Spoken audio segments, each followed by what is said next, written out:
Hello, everybody. Thank you so much. I hate when that intro when it goes. I just want to dance. I want to keep dancing. My name is Melody McAllister, and I know it might be one of your first times seeing my book chat, but it's so good that you're here. And I have a wonderful guest author with us today. And before I introduce, of course, she's my friend Rachelle Dene Poth. I'm sure that most of you already know her. She's very well known in the education circle. She's written several amazing books. And the reason she's so special to me is, of course, we go live a few times a week when, in her community, her Thrive and EDU community. But Rachelle, I don't know if y'all know this, but she was on my very first book chat.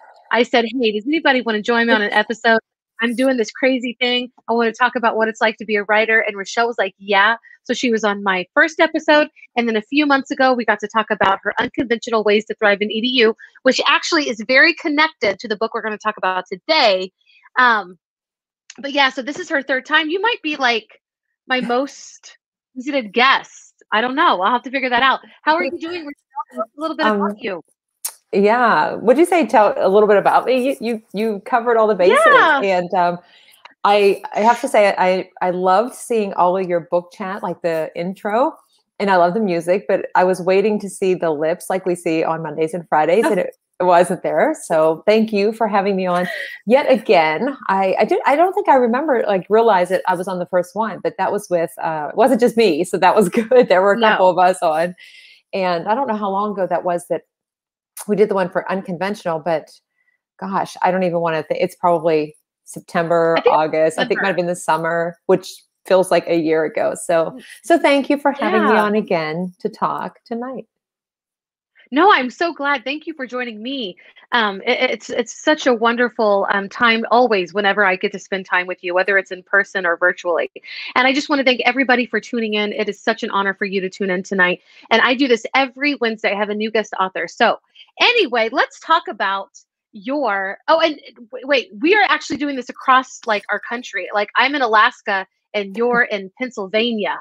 Yep. So this is why it's so amazing. And so let us know where you're coming through if you're watching and how you're doing. So tell us a little bit of why you decided to write True Story. What was the premise of this? Tell us about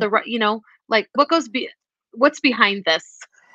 Yeah, there's a lot of tabs, Post-it notes in that book there. I'd love to know what they are. You will. Yeah, it's hard to think back now because I wrote the book. I started it, I guess it was fall of 2019. Is that right? I guess so. Yeah. Ooh. Fall of 2019. But what I had already written a couple of books, and in some of the other books, I was talking about things I had done in my classroom, different experiences, funny things that happened with my students or lessons learned from students, or, their ideas that they came up with for using some of these different technologies that we were using.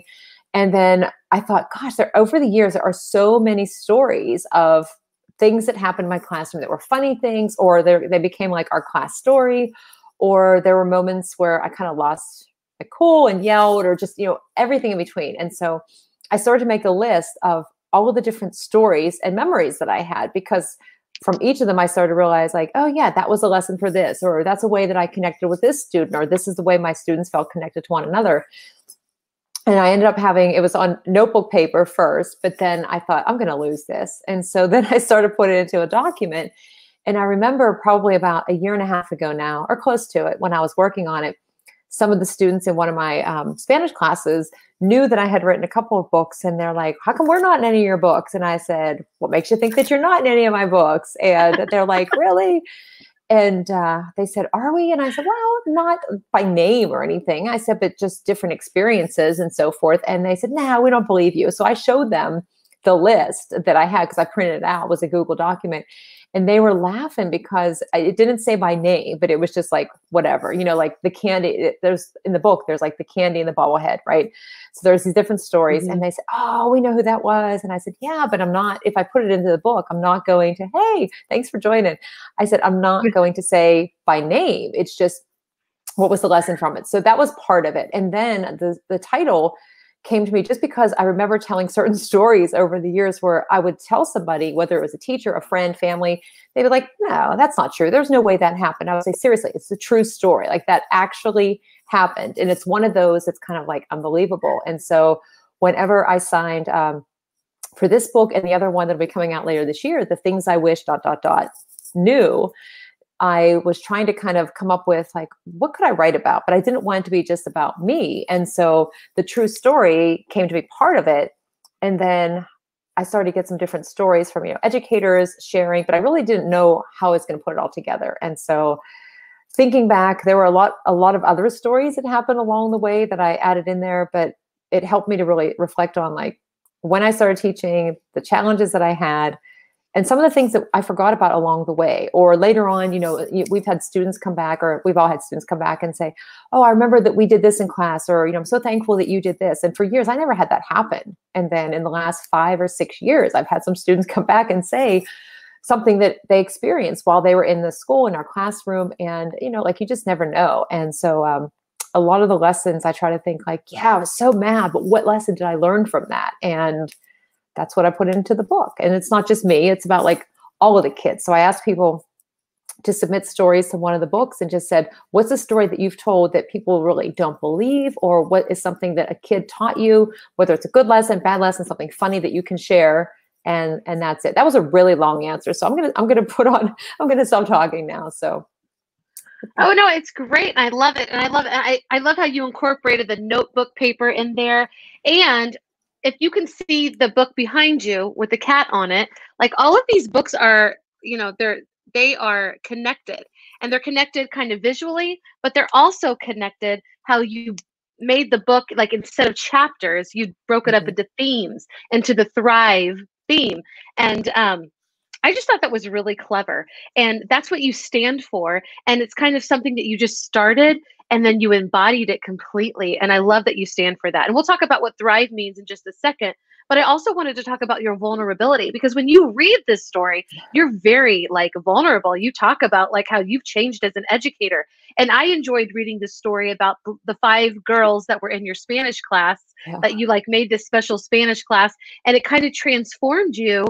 They started calling you mom, because at first you were like, I'm not going to, I'm just kind of be separate. Like you just had this idea of what a teacher should be and separate from that. But then as the year went on, you just kind of got connected to these girls. They started calling you mom. And at first you were like, I don't know about this, but then you just took it on. And I love that. And then here you are sharing all of these wonderful experiences, but it started with being vulnerable and talking about that transition that went on in your own life. And I thought that was such a sweet story. And you have a great collection of people who contributed this. I contributed to this. And even just being able to read my story, I was so proud of this. Like, I am so proud of this book, not just because I'm a contributor, but it is such a lovely collection.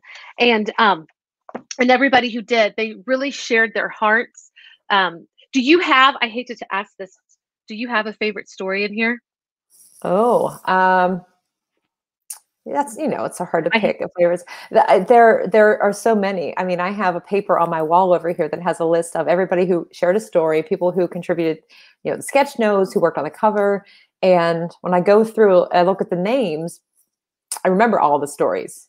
And I think about how many times I've read the stories and how many of them, as I was reading them and putting them in and kind of, making them fit and trying to figure out where to place them, like how many times I cried. And I don't say that easily. Like my students, I would always say, oh, my eyes are sweating. But there are some stories that are, you're laughing and crying. And then there are some that are really sad. And, each one has so many important lessons. And the other thing that was kind of hard about this is I had no idea how I wanted to organize it. I had it into chapters at the beginning.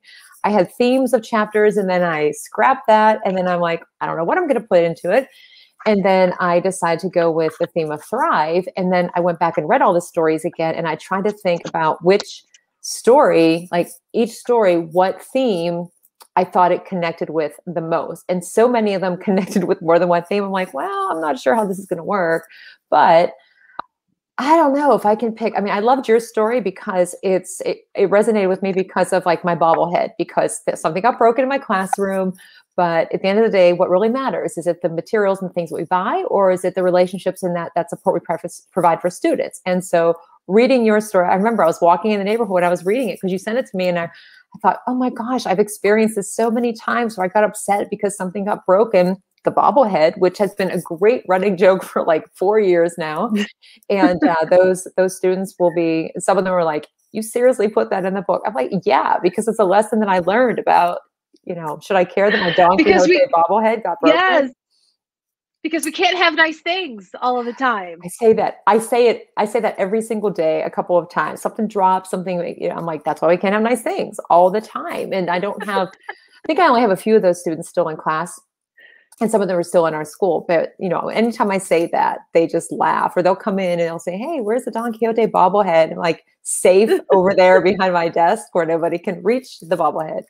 So, no, I loved your story. I also loved the one by Holly, which was talking about like dyslexia, and Dr. Harvey sharing his story about his student. Oh my gosh. I can't even, I will cry. I cried so many times reading that, but, there are so many throughout. Just, Dennis Griffin had a great story about like going to the student's house, and the kid was just like, all right, I'm going to go with you.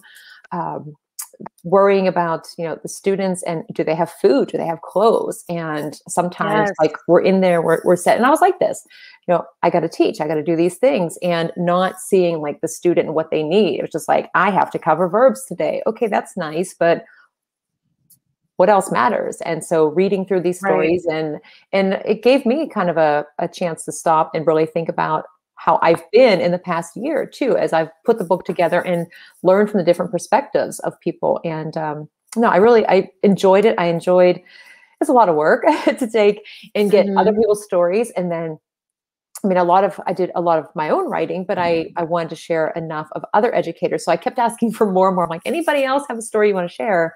And so I was really happy to have, I think, including myself, like 38. And then I keep looking at the wall, like 12 that created a graphic or something for, and then 2 that did the book.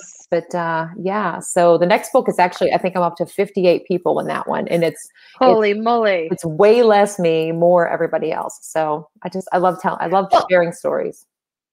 Well, first of all, I want to hear, so I showed it on the screen, but you broke up your, not into chapters, but into themes. And I think this is a very original idea. And so it's Thrive, which stands for T for tenacity, H for honesty, R, relatability, I, integrity, V, vulnerability, and E, empathy. And I think you did a great job of grouping these stories. And also, so because I have the book and those of you watching might not, what Rachelle did was, when somebody contributed, it was like a vignette, and then she talked about it. She put in her own experience and just kind of summed it up in a way that just made it more relatable. And honestly, there were very few stories in here that I couldn't relate to and as a teacher, And then when we talk about the wonderful contributions of art, this is my favorite one, and this is by Julie Woodward. It says, hey, those kids? They're not giving you a hard time. They're having a hard time. And honestly, that's one of the struggles we have as educators. We have so much going on, just like you said, and the kids have so much going on. So you have to find where it intersects, where you can meet their needs. And I have several stories that I bookmarked. If you ever want me to, that really touched me, made me cry. I'm not going to lie. I cried. My eyes sweated a lot. But it's also like a good thing. They made me laugh too. One of your contributors, Brianne Fennell, who was our friend and also an EduMatch author, I thought her contribution, she talked about a little girl, and then she wrote I thought the style that she contributed was very interesting, because she wrote it in a lyrical, poetic form. And she was able to laugh, because kids are very honest, and it made me laugh. So I don't want to just focus on that it made me cry, because it made me laugh too. And I thought it was very clever. And is it okay if I share just a tidbit of what she wrote that I liked about her poem? Absolutely. So she said, so this little girl wrote her a little funny note and picture, and it said, roses are red, violets are blue. I don't care what they say. I love you. That's very honest from a little kid. And she had this cute little picture. And so Brianne contributed in this very, very beautiful poem. And at the end it says, so when you are given a student with a fever to draw, she may not like your assignments or do them at all. She may teach you something instead. If you think you should change her, well, you are misled. And I thought, oh gosh, Yeah. if you've been in the classroom for any time at all, like, you have those doodlers and all they want to do is draw. They don't want to do your assignment. And it isn't our business to change them at all. And I thought she captured that so well. Oh my gosh, I'm getting goosebumps. Sorry. Yeah, and if I didn't notice doodling, if I was my old self and I would have yelled at somebody for doodling, I wouldn't have book covers for some of my books. Because I mean, the first book and this one, Julie did the background, the wording, and the notebook, which also was kind of symbolic in a way because of the story that I tell about my friend John that's in it too. And always having a notebook. And so it wasn't like I said, hey, can you put something together with a piece of notebook paper? She just did that. And then I kind of put hers with the drawings by hand and with the kids that hand. What I did too was I just said, here are a couple of the like kids that are described in this book. And whenever Han described this we had a school board meeting, and they said, well, how did you come up with the characters? And Han said, well, Miss Poth just kind of gave me a couple of the descriptions of them a little bit. And I just basically put them into like any type of stereotypical representation that I could come up with. And I just had to make a couple changes because there were too many holes in the pants or something. And that was it. So I'm really happy with the cover, and I tried creating it on my own and it just didn't go very well. So yeah. Well, your love for your students and their contributions is something that I really admire about you. And like every single one of your book has a student contribution. So I don't think this should be any different. I love it. But I want to ask you. Yeah. Yes. You have like several books out, and I'm going to drop the link. If you, and you know what, here, it's on the ticker too. If you want to go to bit.ly/PothBooks, you'll see all of Rachelle's books. How was writing this book different than writing the others? That is an excellent question. This one was different because let's see, that's the fifth one.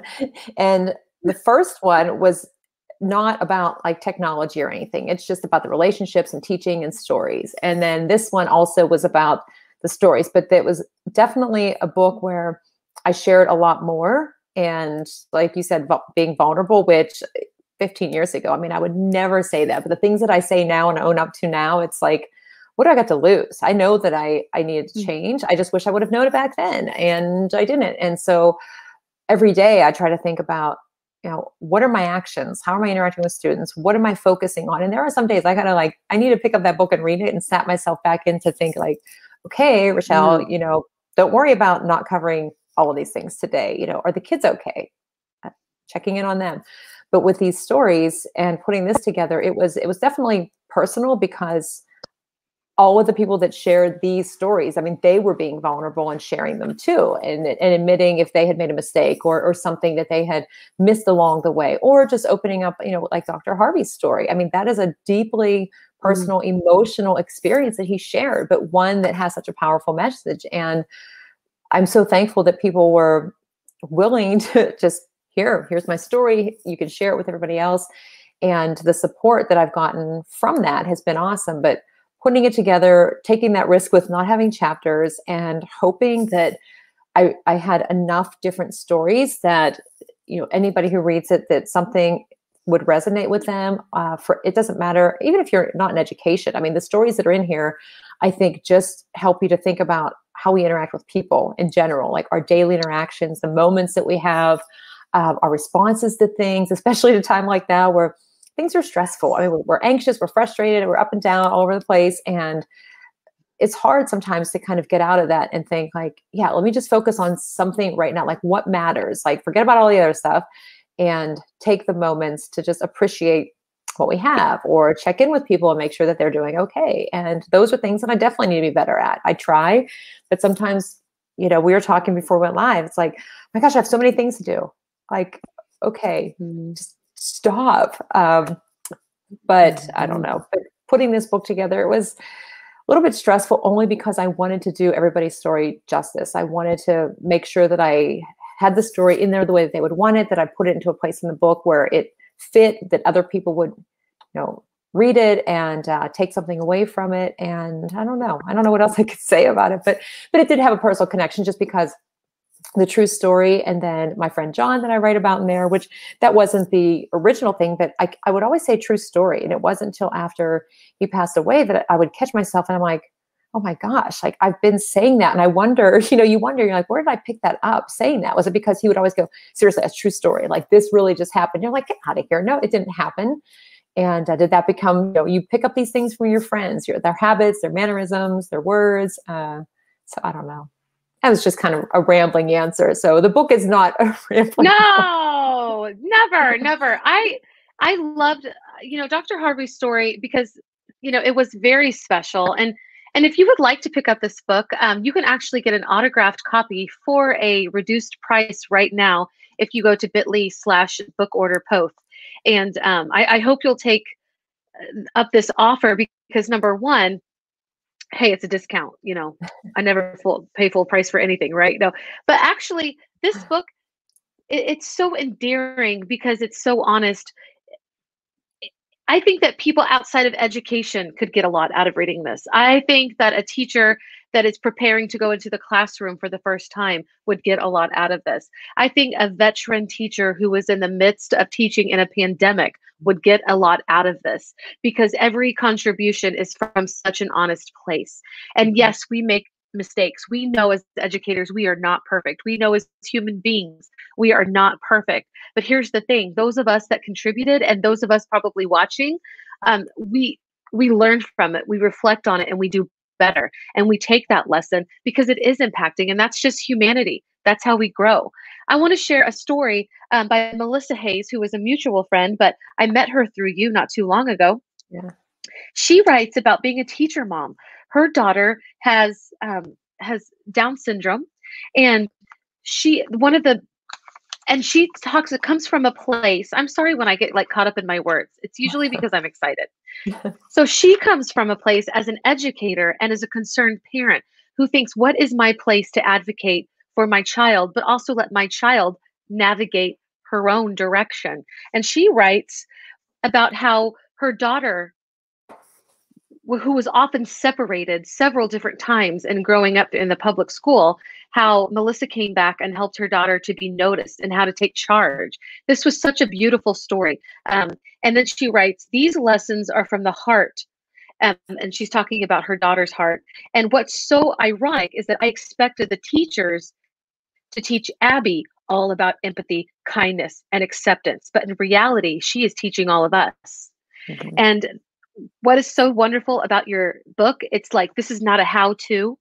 This is not like, you're going to do better if you do this. This is the book about, these are all the things that our students are teaching us if we just are aware of it. They're teaching it through our mistakes. They're teaching it through the good things that we do. And they're teaching it through us even during a pandemic. You talk about the pandemic in here, which I think is brilliant. Yeah, it's such an honest place. And that's what I want.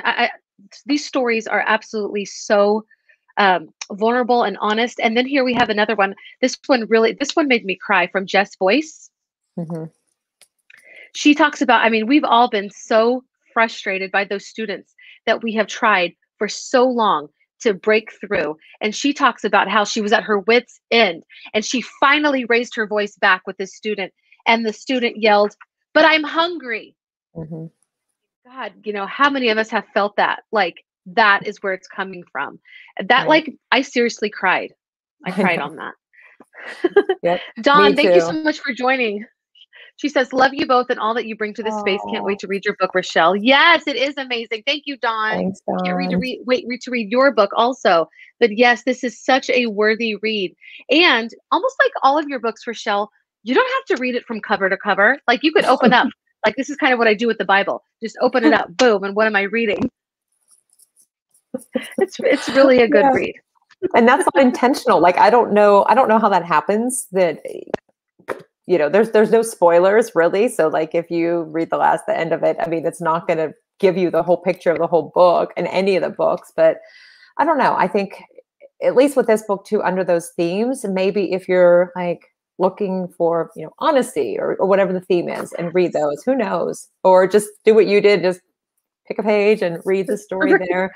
You can't, there's not like the list of like the title, because in the other ones, I had guest chapters, and this one I just wanted shorter stories, and some of them were a little bit longer, but some of them were just very, very quick. And I don't know, I was able to have more stories than Yeah, some. So yeah, I love the ones I that you love it. shared. So I hope people read. And I love what you said too about, I mean, for anybody, like a new teacher, a veteran teacher, anybody, any amount of years, especially whenever you're feeling like, whatever you're feeling, you know, if you're like, I'm not reaching the kids, or I'm not making a difference, or I'm having problems in my classroom management like I did, or I'm losing my temper like I did, and all of these, to read it and to know like you're not alone. Other people have experienced it, and what is it that you can take from that? And more importantly, like share your story too. Like don't just, like I say to myself for years, and now here I am just telling everybody everything about it. But it's, you know, I want people to avoid that same experience that I placed myself into, because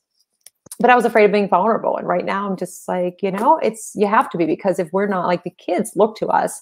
And I never realized this either. I'm thinking, well, why should I share who I am with them? Well, because they're experiencing the same kind of challenges we do now as adults, the same thing. And so telling them like, yeah, I'm like, do you know how many times I got an F on a test? And I told them 2 weeks ago about what I got in my property law course in law school. And, you know, and how that made me feel. And I said, yeah. And I cried for like 3 days, because it was like a devastating, and I keep freezing, a devastating experience for me, because I knew what I put into it. But at the end of the day, this is what I learned from it. And 10 years ago, I probably wouldn't have told that story, because I wouldn't admit that I cried over a grade, but there was a reason I cried over the grade, because I knew that I gave it all that I had. But at the end of the day, I knew that I'd given it all that I had, and I couldn't have done any better. I mean, there's nothing that I could have thought of. So sharing that with a kid, that it says, okay, yeah, so I tried and I didn't do well. So what do I learn from that? Easier said than done when you're in high school and you got the grades, but same as an adult, you know, but I don't know. Exactly. I think your amazing ability to just be real with your students and love them where they are is exactly why you have so much to write about, why you have so much to share and reflect on. And I think it's just wonderful. I did drop the link, so because we are getting close to the end of our book chat. But if you are struggling right now and you feel like, you know, this pandemic has isolated you, we have an amazing group going on in facebook.com/group/thrive.edu that we welcome you to join. It's where we are learning how to thrive despite what's going on. And it's not like we ignore the bad things going on. We're just trying to band together and be educators that we can be proud of for our students and ourselves. So I want to invite you, and that's something that Rachelle started this summer, which I'm so proud to be a part of also. And before we go, would you mind sharing like or reading like your favorite part of the book? I thought you forgot about that part. I didn't. I didn't. Oh, I don't know what part to read. It's so hard to pick something to read. I know we talked about this before too. I was like, I don't know what to read.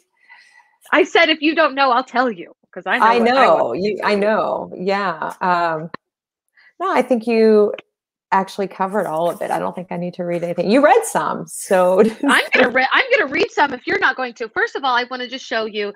She dedicated this book to her friend John, and I just think this is a lovely photo of you. And one of my favorite parts of the story is how you do talk about him. And I think, and he is one of your dearest friends, but has passed. And so I think just to talk about him would also be wonderful for his family and his friends that might see this, and to know that his memory is still alive. And I'm gonna read. I'm just gonna read. I'm a co-author. I'm a co-contributor. So I'm gonna read since you won't. But these are some lessons that she learned from John, who the book is dedicated to, right? I'm not saying that wrong. You did dedicate this book to him. Okay. So here are the lessons that John taught you.